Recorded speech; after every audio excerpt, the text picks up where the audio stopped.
Welcome to Guardianship, presented by Indiana Family to Family.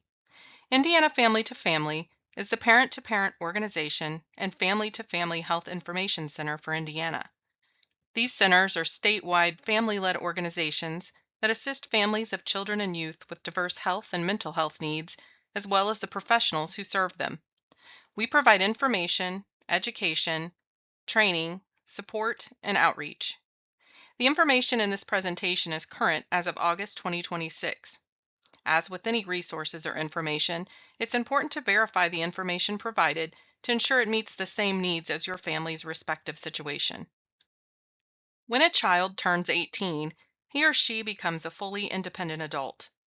For young adults with additional health and education needs, especially those with intellectual or developmental disabilities, parents may consider pursuing full or limited guardianship arrangements through the court. It's important to remember that you don't need to have full guardianship if your adult child doesn't need help in every area of life. There are alternative options to full guardianship that may vary in their reach with regard to oversight. For more information or less restrictive options to support your loved one, see our fact sheet and presentation on guardianship alternatives and options for supported decision-making. These are located on our website at www.inf2f.org. Once you've carefully considered all options and have determined that guardianship is the best way to support your child's adult life due to his or her inability to function independently, even if opting for an alternative to guardianship with lesser forms of support, you'll have certain responsibilities. Within this presentation, there are important points to consider as you begin your role as guardian. Guardianship is a legal process in the state of Indiana, and it's one that varies by the county you live in. An adult child can voluntarily appoint a guardian, or parents may seek guardianship. A decision to appoint or terminate guardianship must be made in court and usually involves a person who has been deemed incompetent to manage property or provide self-care. One can begin preparing for filing for guardianships in the month prior to the child's 18th birthday, but the court date will not take place until after the child turns 18. The first thing you may want to do is retain an attorney. Be sure the attorney is experienced with guardianship cases. If the person is incapacitated by health conditions, obtain a physician's report or letter from the person's physician verifying that he or she cannot manage finances or make other personal decisions. You need to have a good understanding of the individual's medical, financial, and other affairs, and then you will file a petition for guardianship with the court. At that time, you will pay the filing fee, and if the allegedly incapacitated person consents to the petition or is unable to respond to inquiries due to disability, the court will hold a hearing at which witnesses will provide sworn testimony to support the allegations in the petition. If the guardian is appointed, the judge will issue the guardian legal documents, often called letters of guardianship, permitting the guardian to act on behalf of the legally incapacitated person. Even for guardianship, a parent may choose the least restrictive form of guardianship for their adult child's needs. This is also court-appointed.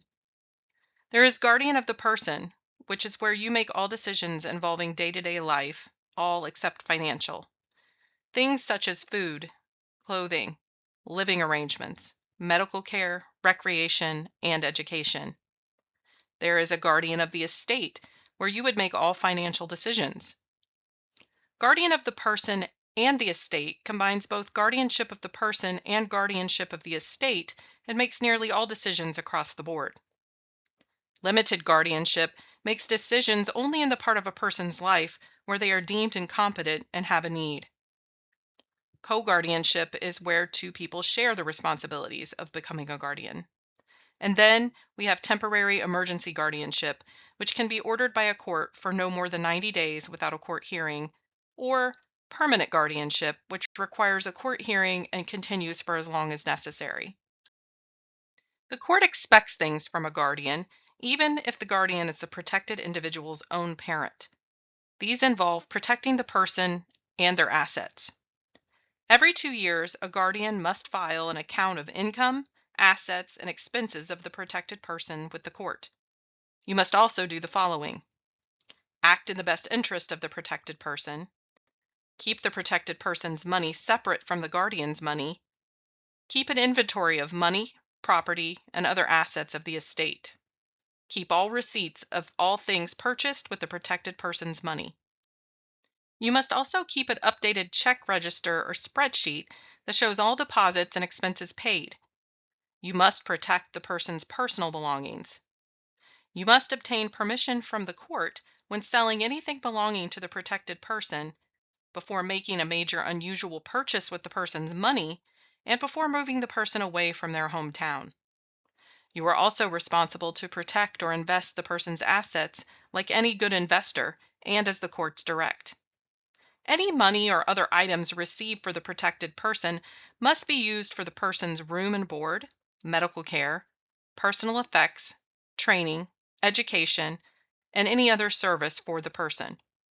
If you fail to fulfill these obligations, you may be liable to the protected person for negligence, bad faith, and fraud.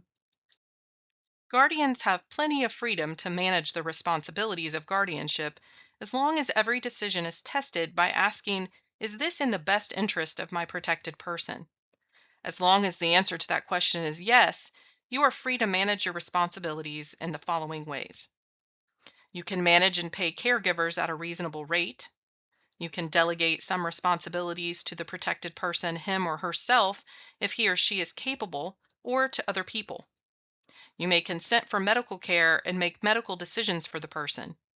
You can move the protected person to another residence in or outside of Indiana, and you can arrange for community, medical, educational, and therapeutic services for the protected person.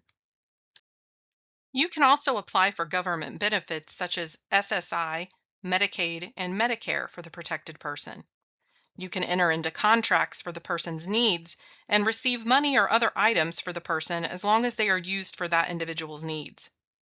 You are not required to pay the protected person's debts so long as you have not contributed to them personally. You can be paid a fee for your time, but you aren't required to do this. The court must approve the fee, and it must be reasonable. The guardian must keep detailed records of time spent, dates for each time spent, and how the time was spent.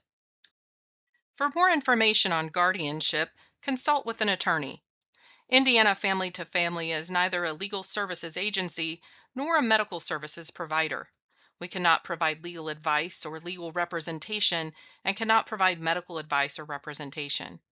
We can help answer questions about guardianship, and we do provide one-on-one peer support. If you'd like to connect with us for additional support, please reach out to us via our Contact Us page on our website.